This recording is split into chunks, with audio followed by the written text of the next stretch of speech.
where I got married at. When I met my wife, my high school sweetheart, and told her I was gonna marry her, I eloped and took her to Vegas and married her. So we go there every year. Been with my wife for 10 years now. Been knowing my wife for 47 years. I met my wife when I was 12. Met my wife when I was 12. Broke up with her in 1983. Never saw her again. Went out driving, seen her house, her childhood home, knocked on the door. Her mom answered, asked her mom for a phone number, got her phone number, asked her out on a date, told her I was going to marry her. She laughed at me. I took her to Vegas and married her. Didn't have no money, didn't have a driver's license, didn't have a house, didn't have a car. All I had, folks, was my love for her. And she dated me with nothing. She dated me when I had nothing. My wife is a great woman, because not too many women in the world would have dated me with nothing. I was living in my buddy's basement. I didn't have a driver's license. I didn't have a car. I didn't have a house. I didn't have anything.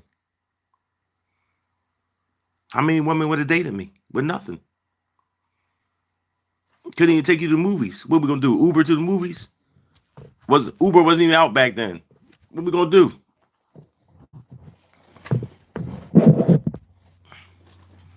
And that's exactly why I give my wife everything. Because she gave me everything when I had nothing. She believed in me when I had nothing. And I didn't go to my wife and saw no dream. Hey, one day we're going to be rich. Nope. All I had to offer her was my love. I told her I love her for the rest of my life. That's all I had to offer. So, taking her to Vegas to renew our vows and all that kind of stuff. Go to the church that we got married in. All that type of stuff. Y'all know. The anniversary type stuff. So, we heavy on the 136 today. Thanks, Ruth. Thanks. So, if y'all noticed that I changed my set. Got my company information behind me. For the people that, that's another thing, y'all. Win the Lottery Now Corp is a company, not just a Facebook page. Win the Lottery Now Corp is a company, not a Facebook page. Let me show y'all something.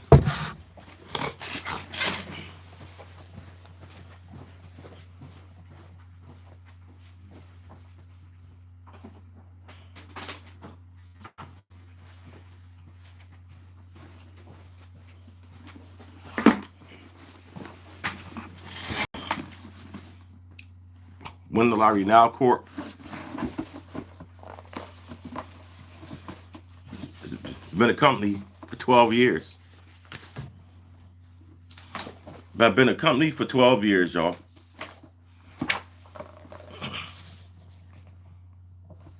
So, for all the people that just thought I was a Facebook page, no.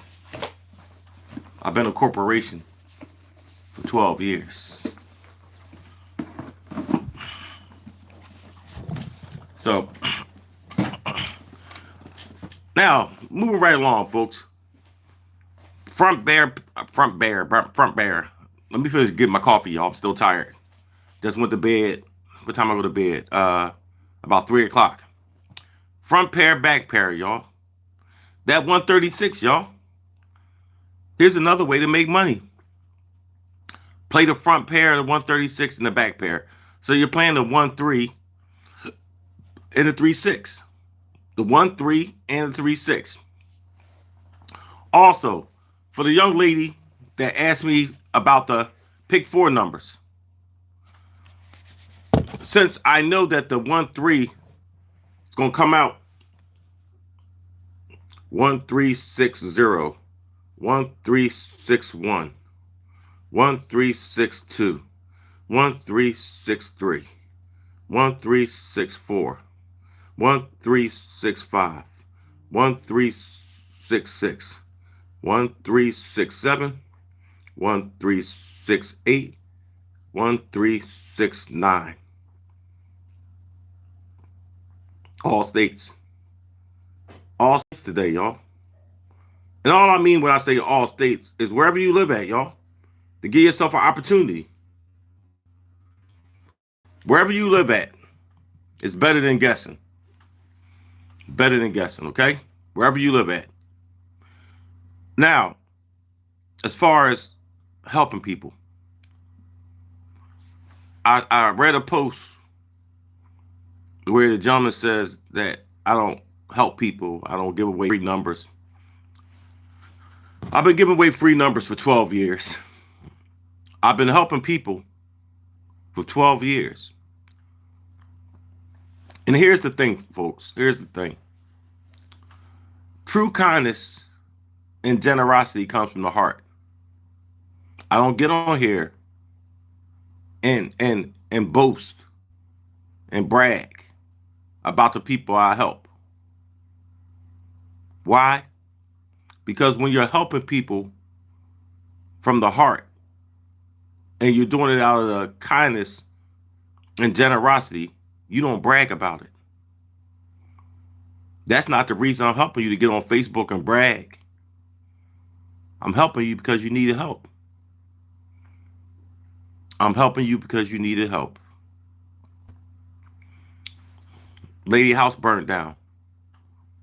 I had all my friends send her money. My friend became homeless in Texas. I had all my friends send them money in Texas. My friend needed her car paid. I sent her the money to get her car paid. And the stories go on, y'all. I can get up here all day and all night and tell you about all the people I helped.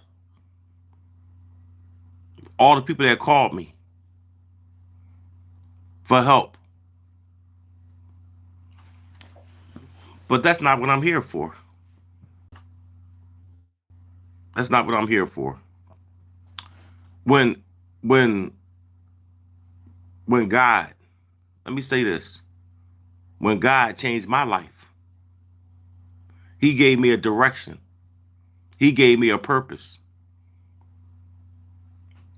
And I believe in my heart, I don't care about what any else believe, that the reason why he changed my life so I could change your lives.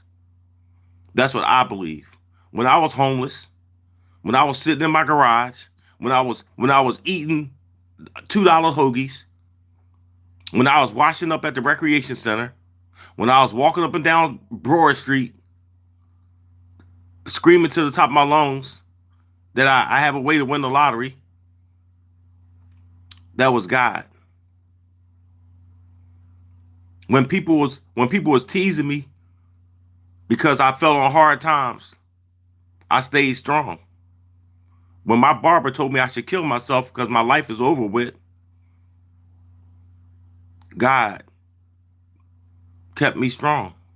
When the people in the barber shop was teasing me so bad because my sneaks was ran over, and they made fun of me, God kept me strong. When they offered me $5 to sweep the floor, I made $25 an hour. They was in a barbershop offering me $5 to sweep the floor. That was God that kept me strong. And guess what? I took that $5 and went and got something to eat. I took that $5 and went and got some. Most people would have cussed them out. No. I swept the shit out of that floor. That floor was so clean you could eat off it when I finished. And I took that $5 and went and got me something to eat. Fast forward 10 years. That was just 10 years ago, y'all. That was just 10 years ago. And the crazy part about it, y'all, when I drive to Philadelphia and I drive through my old neighborhood, I look over there and they still stand on that same corner, y'all. They still stand on that same corner. Those Connecticut, no hits this week. Connecticut, PB Bryant. I've been mentioning your name all week long, and Connecticut is hitting every day. I've been mentioning your name all week long, PB Bryant. So, not to get too far off subject, PB Bryant.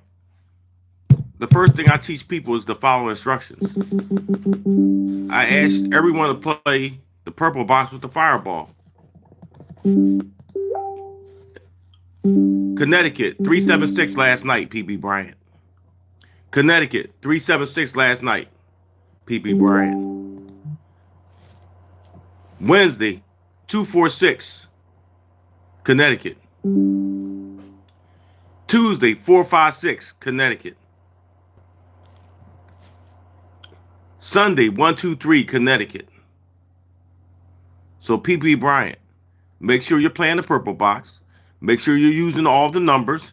Make sure you're playing the fireball. 1,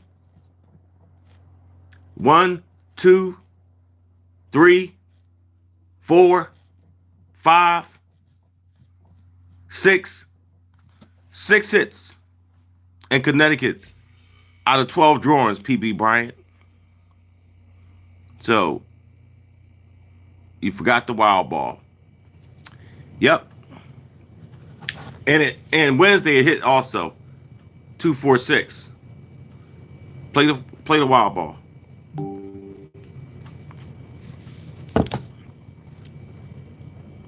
$136, Tracy. We're always playing. Yep, always use the wild ball, PB Bryant. So, folks, whatever hard times or tough times that you're going through in your life, is all part of God's plan. I weighed 153 pounds when I moved to Jersey 10 years ago. I weighed 153 pounds. 6 foot, 153 pounds. I had lost 20-something pounds. Not eating, walking around, worrying. I weigh 225 now. I was weighing 240. I was 6 feet, 240. It was all part of God's plan, y'all.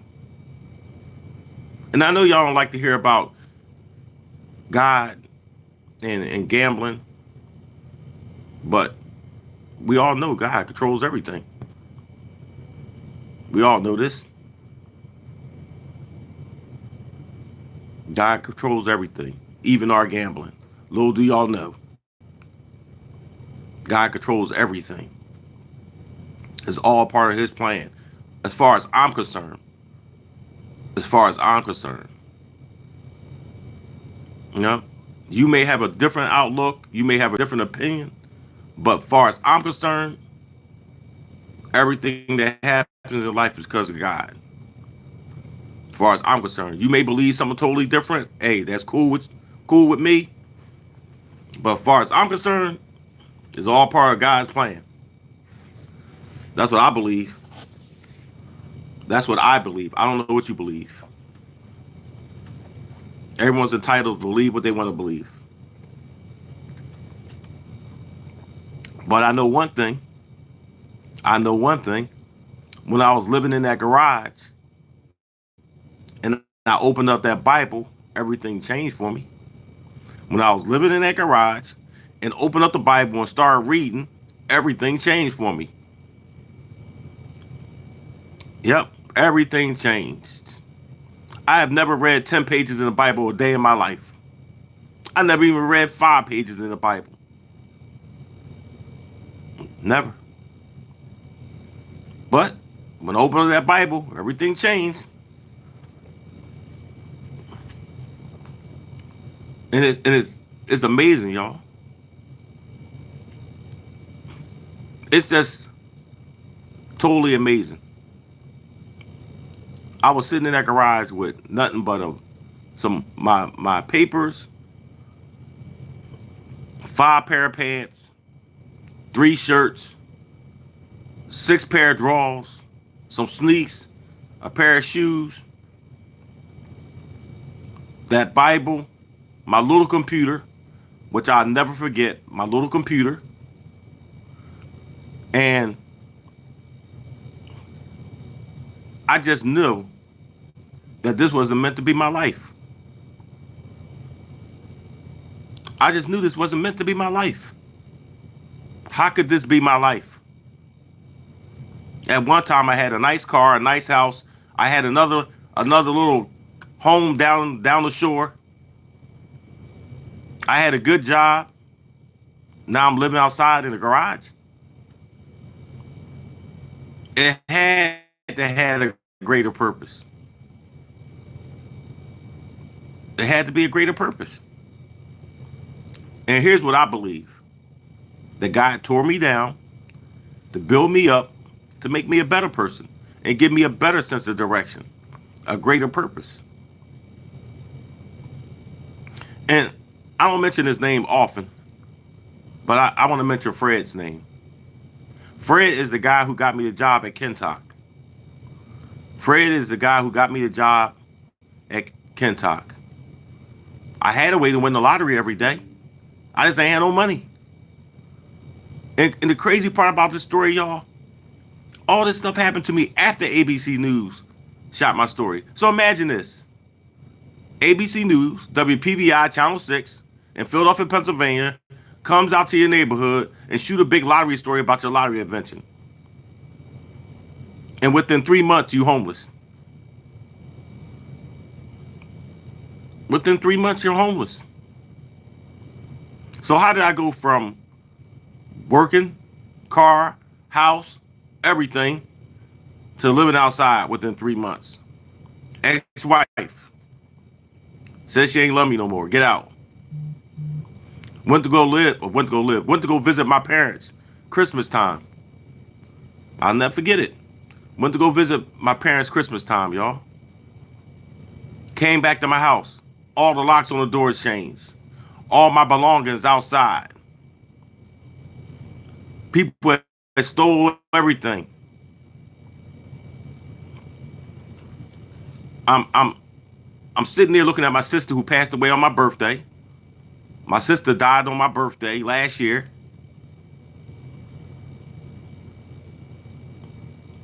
God rest her soul, Dee Dee. And she looking at me saying, Spanky, what you gonna do? I'm standing out there, it's snowing outside, y'all. And my sister saying, what you gonna do? I said, I don't know. I'm sitting there looking at my house all locked up. My ex-wife in there probably looking out the window. But everything happens for a reason, y'all. That's my favorite quote. Everything in life happens for a reason.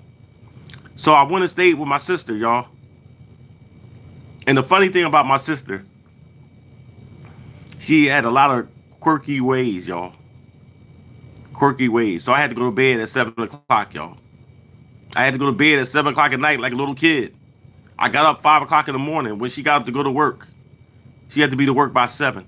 She got up like 5:30, y'all. My sister's a retired police officer. So I'm getting up at 5 o'clock in the morning with no place to go. I got up at 5 o'clock in the morning with no place to go. So I used to go to the recreation center and sit on a bench. I never told this part of the story. I used to go to the recreation center, charge up my computer outside, and sit on the bench, y'all. And I just stare, look out the basketball court, look up at the sky, and wonder, why is this happening to me?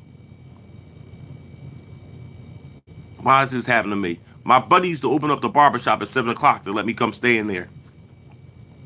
My other buddy. And I can't even remember his name. That's the crazy part, y'all. I can't even remember this guy's name. Because he's a friend of the barber who told me I should kill myself. He was a friend of the barber who told me I should kill myself. He used to open the barbershop and let me come in there and sit down.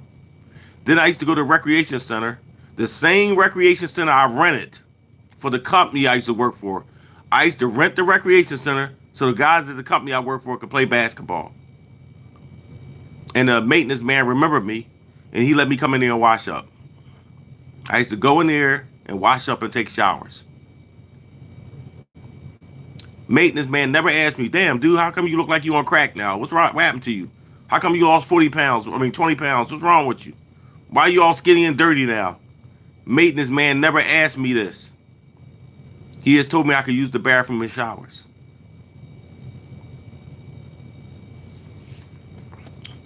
God always has a reason for bringing certain people in your life. He brought the maintenance man in my life. But it gets better, y'all. It gets better. The same 7-Eleven that they shot my news story in. Look on my Facebook page. Look at the emails from ABC News. You see that they shot my news story at 7-Eleven. The Indian man was the man that helped save my life also. He started giving me food. The Indian man in 7-Eleven, who I played my lottery numbers with for 20 years, dressed up in a suit and tie, started giving me free food. Same Indian man. Told me to meet him in the store. He got something for me, and it was a bag of food. So I used to go back to my garage and eat that food. It was old expiring food. Food that was going to go bad in 2 or 3 days. And he was going to throw it out. So he started giving it to me. So I used to have a bag of food that I used to eat, y'all. My friends, Reggie, Putt, Skip, saw what I was going through. The crazy part, y'all, when people are trying to help you, they not asking you what happened, how you get like this. All they trying to do is help you. So my friend Skip, Crazy Skip down Huntington Park. Everybody know Crazy Skip down Huntington Park. He let me stay in his house. He said, look, Spank, you can stay here during the day. I mean, you can stay here during the night, but you gotta leave when I go to work. He used to go to work like 9 o'clock in the morning. So once again, I had no place to go. And the crazy part, y'all, I let foolish pride stand in the way. I let foolish pride stand in the way. My mother got a big house in Jersey. God rest her soul. My mother passed away 7 years ago. And I was too embarrassed to tell her that her oldest son is homeless. I was so prideful, I didn't want to tell my mom that I was living outside in the garage. So Skip let me stay in his house. Reggie, who I talk to every day, thank you, Reggie, for letting me stay in your house. So I used to stay in my buddy's basement. A couple weeks later, I got a job. Moved into Twine's basement. And that's where I met my wife at. In the basement, y'all. So I met her at.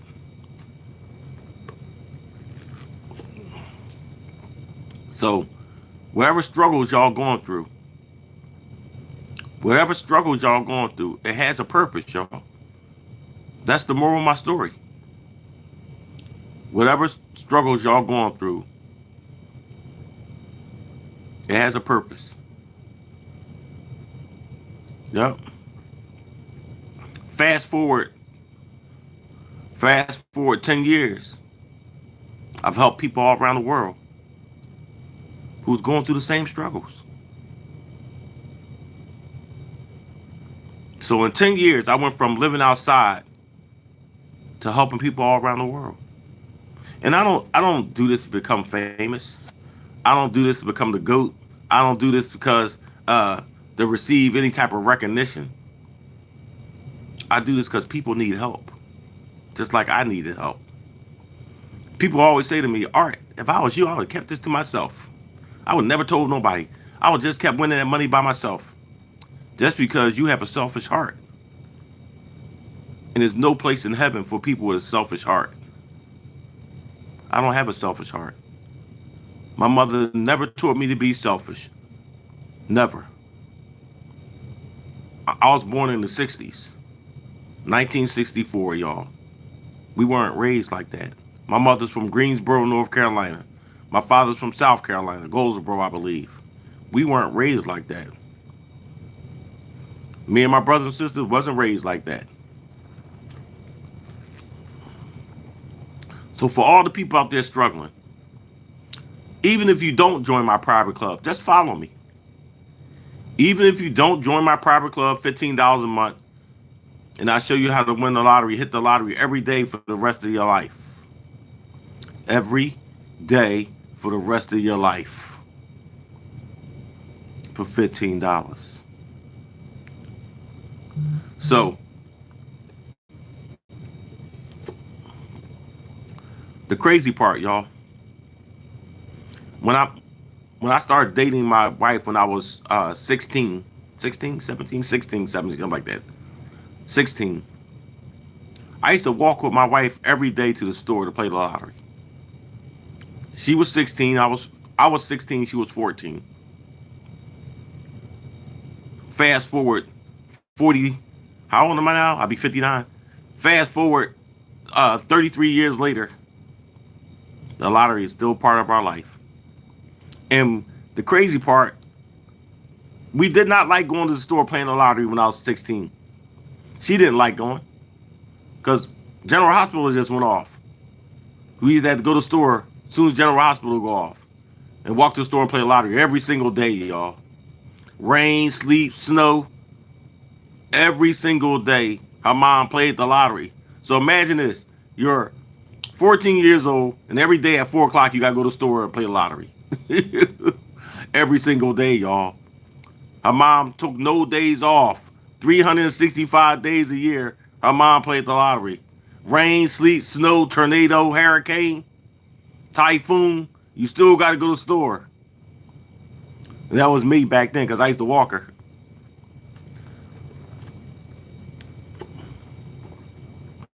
What's up, Ted? So imagine y'all being 14 and no matter what, you got to go to the store and play the lottery. And my wife been going to the store playing the lottery since she was like 10, y'all. Back then in the 70s in Pennsylvania, all you needed was the numbers written on a piece of paper and some money in your hand. And people at the store play the lottery for you and give you lottery tickets. So the lottery's been a part of my life since I was in 10th grade, I think. I started playing the lottery when I was in the 10th grade. The lottery had been in Pennsylvania. Yeah, I'm telling you. The lottery's been in Pennsylvania since 1980? 1977, I think. That's how long the lottery been in Pennsylvania, since 1977. And I started playing it when I got to like 9th or 10th grade. And when I was little, I used to have to go to the store and play the numbers for my mom. My mother is a gambler, y'all. That's where I got it from.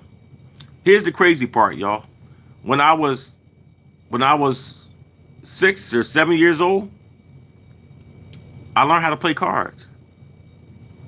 When I was 6 or 7 years old, I learned how to play cards. Y'all not, well, all old school people, Pity Pat, Pat the Bear. If you from down south, the game is called Pat the Bear. Match a card, throw out a card, match a card, throw out a card, match a card, throw out a card, pick up the money. Pity Pat. We call it Pity Pat or Pat the Bear. My mom used to let me throw out the cards when I was a baby. I used to sit on my mom's lap at the card table and throw out the cards. And I learned how to read, write, count, all that stuff before I even went to school. When I got to get set, they used to call it get set. Preschool was called get set back then. When I got to get set, y'all, I already knew how to do everything. What's up, Mike? I knew how to do everything. I knew how to read. I knew how to read. I knew how to write. I knew my numbers, everything. By the time I got to preschool, well, y'all call it preschool. We called it get set. My mom taught me everything, y'all. My mom's a Sagittarius just like me. She taught me everything. I knew how to do everything by the time I got to school. And teachers were like amazed, like, Dad, you know how to count your numbers? You know how to say your ABCs? You know how to read? You know how to do all this stuff already. I said, my mom taught me all this stuff. Well, you already know the story with my dad when I got older. 9 times 9, 18. I knew everything except for my timetables, y'all. That's why my dad locked me in the basement when I said 9 times 9 was 18. Couldn't get those timetables right, though. All the other stuff I had right, except for 9 times 9. 81, 18, same number. There's no difference. 9 times table. I'll never forget those. My dad was like, all right, how much is 9 times 9? I was like this. 18. Back to the basement. Back to the basement till you get it right. So my dad used to lock me in the basement and made me write out all my timetables. And the only one I kept getting wrong was 9 times 9. For some reason, I thought 9 times 9 was 18. For some reason.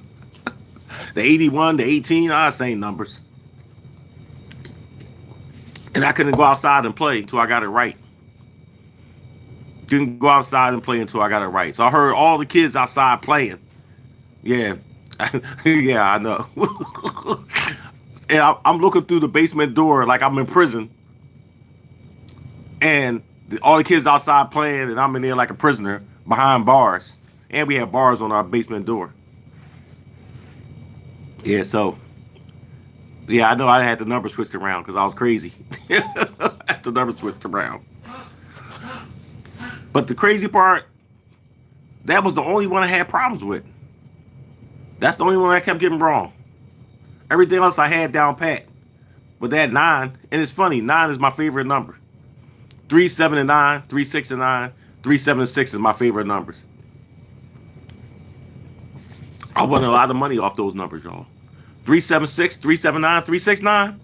I won a lot of money off those numbers. Don't be surprised if it come out today. I won a lot of money. People in this podcast, the ones that paying really good attention. If y'all ever notice, everything I talk about happens. People in this podcast, everything I speak about happens. Pay attention. Just pay attention. I'm willing to make all y'all $1 bet. All y'all. $1 bet. 376, 379, 369. 3765 already hit. 3769. I'll be out within the next 48 hours. Just watch. I'm willing to make all y'all $1 bet within 48 hours. Because everything I talk about in this podcast happens. Just pay attention. Write it down. A lot of people have noticed this already, y'all. All my predictions happen. Pay attention to it. All you gotta do is pay attention to it.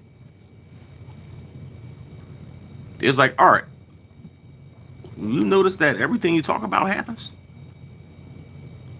Yes, I noticed that. Everything, every number, everything I talk about happens, y'all. All you gotta do. Tamara, I wish I knew the exact date. Well, you already know I'm playing it.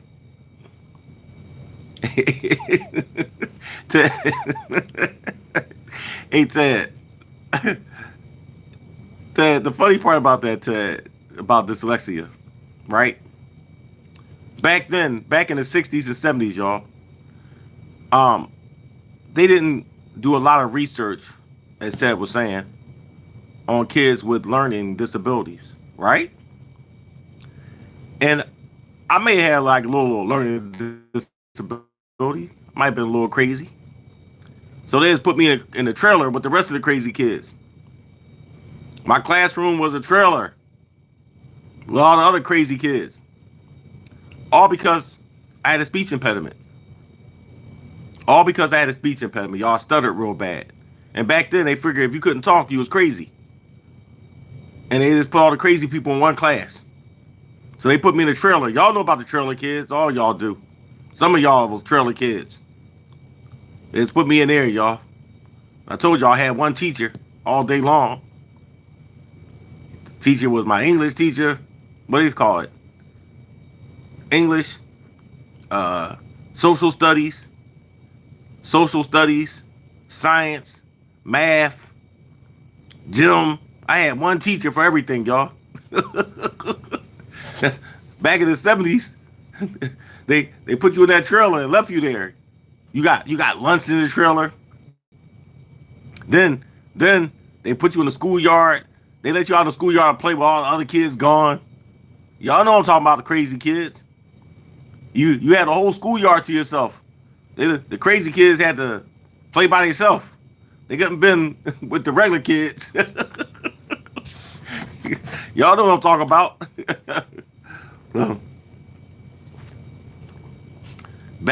Back in the 70s, 60s, 70s, y'all. That's what they did with people.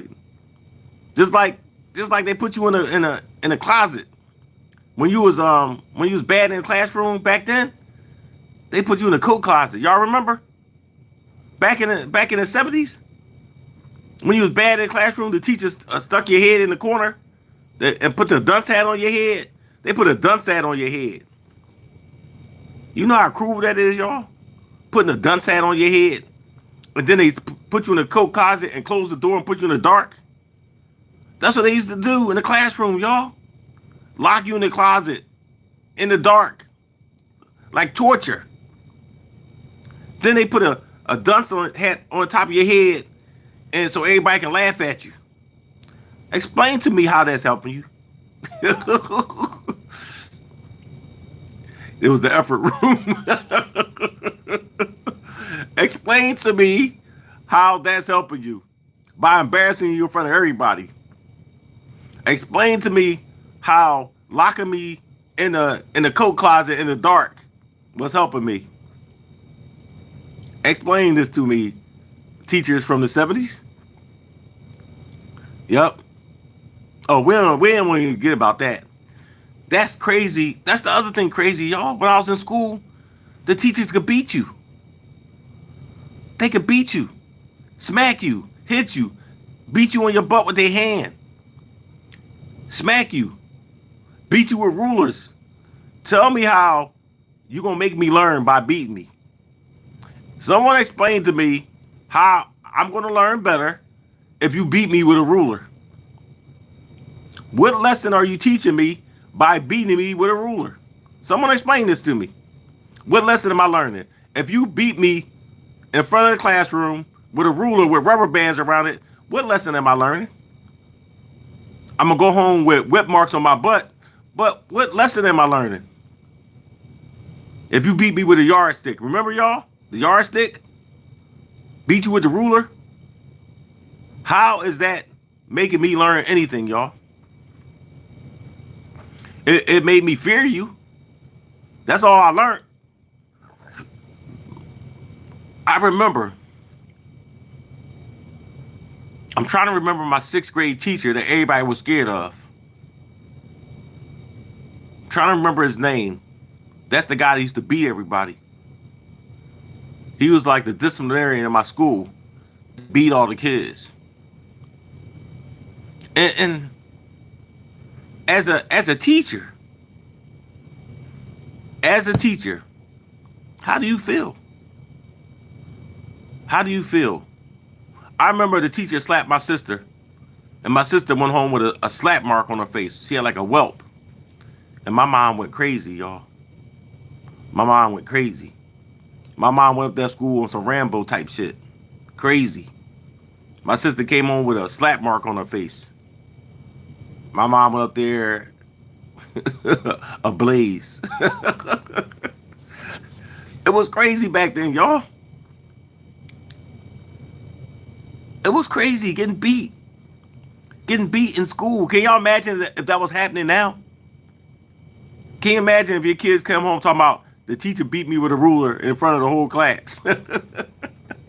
The teacher took me and locked me in the closet for an hour in the dark. Can y'all imagine that now, y'all? See how times changed?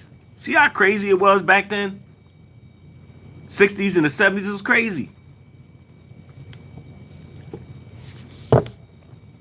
I'm so glad times changed, y'all. My sister is a retired principal, and I went to work with her and see how rough and tough it is, y'all. It was crazy. It was crazy in school, y'all. Kids are so disrespectful. Kids are so That's the problem right now with the world today, y'all. The lack of respect. That's the whole problem in a nutshell. The lack of respect. Respect isn't taught in the home. Respect isn't taught in school. Bring back respect, and that'll change the whole world. Bring back respect, and that'll change the whole world. I respected my parents. I respected my teachers. I respected the old people in my neighborhood. Yep. Respect. That's all it is, y'all. That's all it is. That'll solve all problems. I remember I used to carry the old people bags from the supermarket from their car to their house for a nickel. The old people in my neighborhood, as soon as they went food shopping, we used to be sitting on the step waiting for them. We used to be sitting on the step waiting for them. The old people, and we run to them. You need us to carry the bags in your house? And we used to carry their food bags in their house. It's only a few feet from the pavement to their house. But they used to give us a nickel for that. We used to respect the old people in our neighborhood. We used to respect the old people in our neighborhood. When I was on a bus back in the 80s, 70s, and the 80s, if I seen an old person standing in front of me, I'd give them my seat. Because that's what my parents taught me to do. If I see a lady there with her babies or kids, and I'm sitting down, I would give her my seat. Not today. People don't care about nothing like that today. You'll stand up forever. Yeah, you'll stand up till you get to your stop. Kids are so disrespectful these days, y'all. But these values start in the home. These values start in the home. My father taught me responsibility and respect in the home as a child. My father used to give me a nickel for taking out the trash. A nickel. But he was teaching me to be responsible. And he was teaching me that no one's going to give you anything in life. Anything in life worth having, you have to work for. No one's going to give you anything. So he was teaching me responsibility ever since I was like 10 years old. I used to have to walk my sister to the store. Even though I was only 9 years old, I had to walk my sister to the store and protect them. Even though I'm only 9 and my sister's older than me, but I was the bodyguard. I couldn't fight, but I was the bodyguard. So my father was teaching me to respect women, respect my sisters. That's what my father was teaching me. So it's all about respect. Yeah. That's all it is, y'all. Respect. Teach your kids to respect their parents, respect their elders, respect for your neighborhood. I grew up in North Philly in the 70s. And you know, we lived in a low class neighborhood. It wasn't even middle class. It was low class. But we took pride in our neighborhood. We took pride in our neighborhood, y'all. We had abandoned houses on our block. I remember they used to go to the abandoned houses and paint them. This is the people from the neighborhood. Paint them and put up flower pots on the abandoned houses to make them look nice. We used to hang streamers from each side of the street on our block to make our block look nice. Every Saturday morning, we turned on our good morning. Every Saturday morning, we turned on the fire plug and cleaned our block. We let the water from the fire plug run down the street, and everybody came out with a broom and some Clorox and cleaned their steps and cleaned their property. Because you have respect for your neighborhood. You have respect for your home. Not today. People ain't cut their grass today. People got trash in front of their house. People don't care no more because they don't take pride or respect where they live at. They don't care about their neighborhood no more. I grew up in a gang infested neighborhood down North Philadelphia in the early 70s. Gang infested. Couldn't even go around the corner without gangs ready to jump you. This is 1972. I was 8 years old in 1972. And my grandmother lived on Bonsall Street. I lived on Taylor Street. You couldn't go from, you had to walk down, I forgot that street that goes to my grandma's street. But it was a whole bunch of gangs and thugs on the corner. But they respected their neighborhood. They would never write on the walls in our neighborhood. Yeah. They would never write on the walls in my neighborhood. They might go out our neighborhood and write on other people's walls. But where we lived at, those gang members never spray painted on the wall back then. Not on our block. They might go on another block and tag the other blocks. But they ain't tagged the block that they lived on because they respected their neighborhood. They respected their neighborhood. I'm not condoning writing on the walls. You shouldn't be writing on nothing but books. Or writing in books, rather. But they respected their neighborhood, y'all. Not today. Not today. People don't care. I got the funniest story, y'all. When I moved to the Northeast, where they shot my news story at, right? My neighbors was a little throwbackish. They were kind of throwbackish to like the Neanderthal days. Throwbackish. They were wild, crazy people, y'all. That's what I'm trying to say. And they weren't the cleanest people. They weren't the cleanest people, y'all. Me being the person I am, when I had enough of something and I can't take no more, I take action. When I have enough of something and I can't take anymore, I take action. Here's how crazy I am, y'all. They were having a big barbecue at their house. I'm next door to them. We got porches. They having a big barbecue at their house.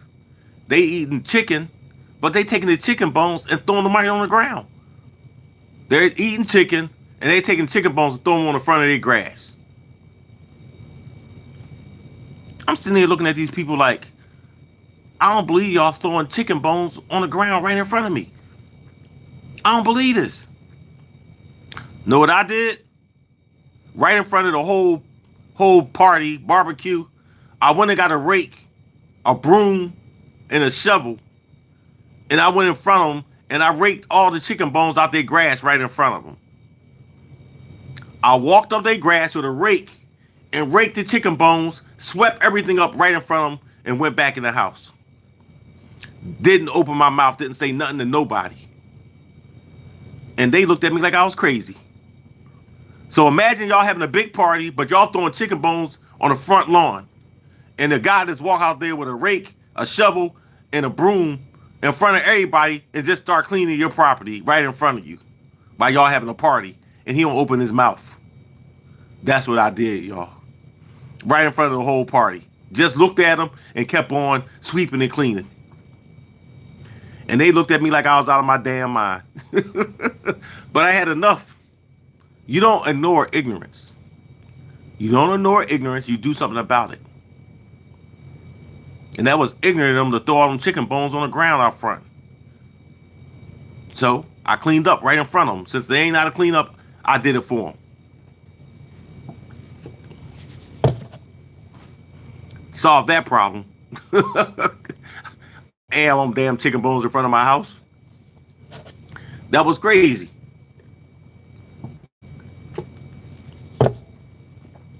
That was crazy. But later on, we became good friends. I lived there for 20-something years, y'all. And I became good friends with my neighbors. They looked out for me a lot. Yep.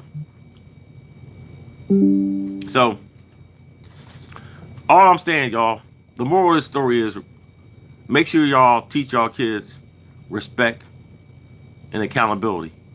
It starts in the home.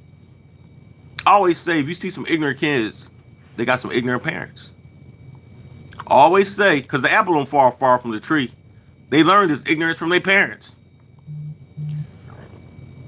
I remember when I thought I was big enough and bad enough to disrespect my father. I was 18. I was feeling myself. 17. 17. I was 17. I was feeling myself, and I thought I could challenge my father. I thought I could fight him. I thought I could kick his ass. That's what I thought. I weighed like 104 pounds, but I thought I could kick my father's ass.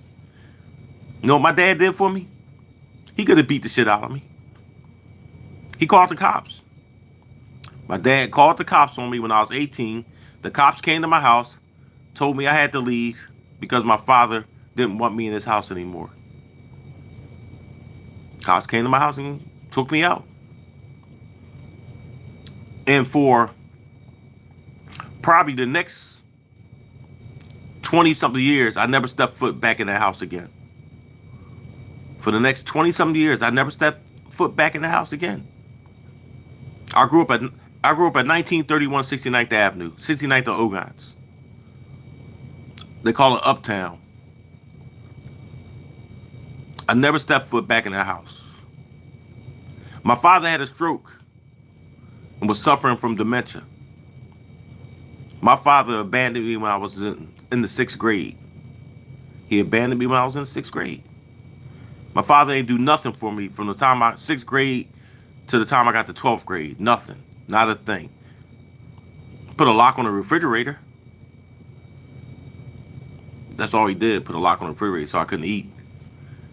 But my uncle called me up and told me my father's suffering. He had a stroke, paralyzed, and he needs help. So I moved from Jersey back to Philadelphia and took care of my dad till he died. Yep. Even though my dad ain't do a goddamn thing for me since I was in 6th grade, he was suffering and he needed my help. Even though I didn't give a damn about him, I helped him. I helped him. My father's name Arthur Lomax Sr. I'm named after him. So I went and helped him. Yep. Just moved from Jersey, back to Philadelphia, back to my childhood home, and helped him. Because it was the right thing to do. This wasn't about anything that happened in the past. It was just the right thing to do. Because without my father, I wouldn't be here today. Even though my father's an asshole, don't give a damn about nobody, it was the right thing to do. Most people gave him the middle finger. You ain't never do shit for me, so why should I help you now? But it was the right thing to do.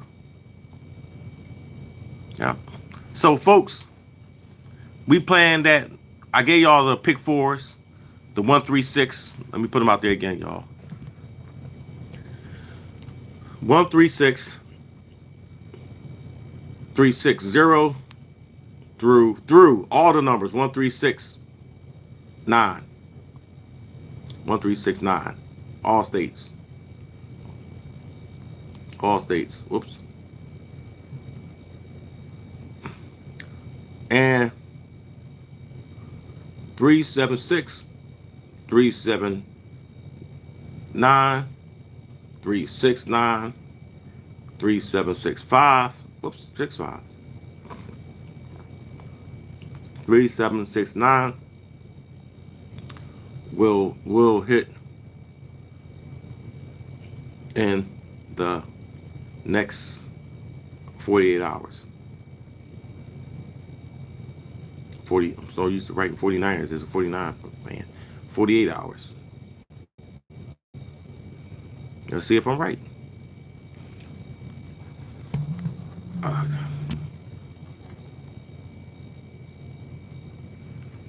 so, you know what? I look at life like this.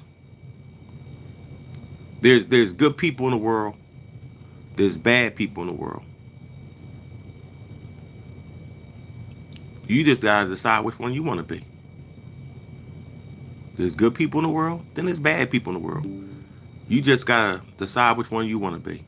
When I was growing up as a kid, y'all, I ran the streets of Philadelphia. I did all the bad things. I hung with all the bad people. I smoked weed all day, drank Colt 45 all night. Just hung out, gambled, shooting dice, playing cards. I went to school only on test day. I was so crazy. I only went to school on test day, y'all. I was smart, but I was bad. I was like, Lex Luthor smart, but I was bad as shit. No, I never drank. Never smoked cigars. I was just smart enough. I don't need to go to school. What's I need to go the other 4 days for? I'm just going on test day. That's the most important day. And I was telling my daughter this the other day, that I had one moment in my life that changed my life forever, y'all. One moment in my life that changed my life forever. I was 17, graduating from high school, and I decided to have a get high party. A get high party is you get as high as you can at a party. So I took some Valiums, V's, we call them V's back then. I was smoking weed all day, drinking Colt 45, Cokie 900, Smith's Malt Liquor, Blue Bull, everything. Y'all, almost killed myself. But I mean, I was so high, y'all. I was so high I couldn't walk. Everything was in slow motion. You know, when you're so high that all you could do is hear everything going on around you, but you can't really move. That's how I was, y'all. I was like totally out of it.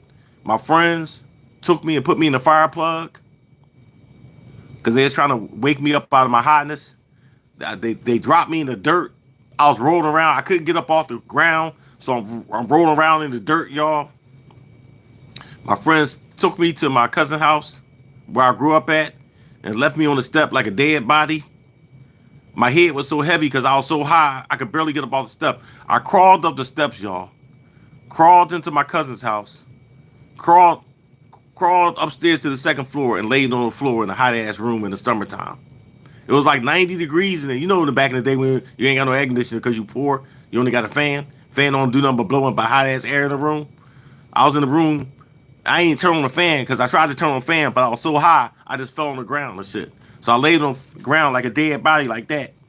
And my cousin found me on the floor, and he ain't picked me up and put me in the bed. He just left me there and shit. Left me on the floor. So I slept on the floor all night in a hot-ass room. And I woke up the next morning, I was still high because, you know, all the V's I took, I was still high. And all the weed and all that stuff. You know how you next morning you still got like a hangover?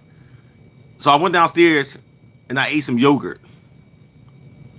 I've been drinking beer all day, and I went downstairs and ate some yogurt, y'all, because I had the munchies. You know, back in the day, when you smoke real weed, you had the munchies back in the day. I'm talking about the weed in the brown vanilla pack that you fold over, got a little piece of tape on it. That weed, back in the day, weed, sticks and seeds. Back in the day, y'all, when I was growing up, we had if you didn't get 7 J's out your bag, you got cheated. Anybody from Pennsylvania, Philadelphia, you all know what I'm talking about. If you ain't get 7 or more J's out the bag back in the day, you got cheated. Then you go back and you ready to argue because you sold me a small bag. So then I ate yogurt and then I threw up on everybody. That day changed my life forever. The last time I smoked weed was June of 1983. That's the last time I smoked weed, y'all. June of 1983. After that incident, I said, you know what? No more smoking weed, no more getting high. And I never got high. I smoked weed since then. Since 1983. So, I wonder where my wife was at. I wonder where my wife was at. My wife lived on that block, the block I got high on. So, I wonder where she was at. I wonder she was at the day I was getting high. So, no more drugs, y'all. Say no to drugs. Or you end up on the floor eating yogurt like I did. Say no to drugs. Even weed. Weed had me laying on the floor, y'all, eating yogurt. So say no.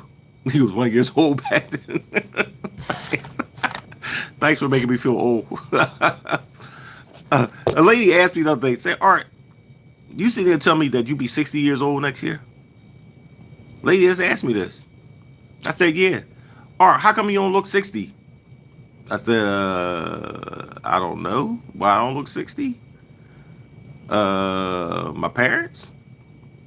Well, I really don't drink beer, if you want to call that drinking. I only thing I ever did is smoke weed, and I stopped that in 1983. That's why. Say, all right, how the hell you 59 years old? Because I was born in 1964. That's how. Because I was born in 1964. That's how. I don't know. People age different in my family. All my brothers and sisters look young. My mom looked really young. All my brothers and sisters look young. My grandma look young. Everybody in my family look young. Everybody on my mom's side of the family look young. I know G. I know G. I know G. Check your text. All right. Give me a second. Let me finish this. I'll check it. All right, y'all. Let me check this text because G is telling me to text.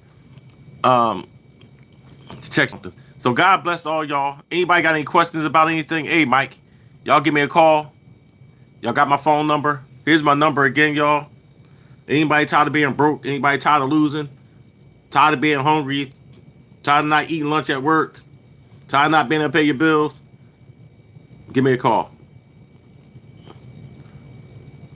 If you just want to talk about the lottery, give me a call.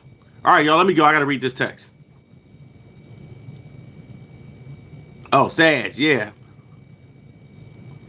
Yep. We the best, Sag.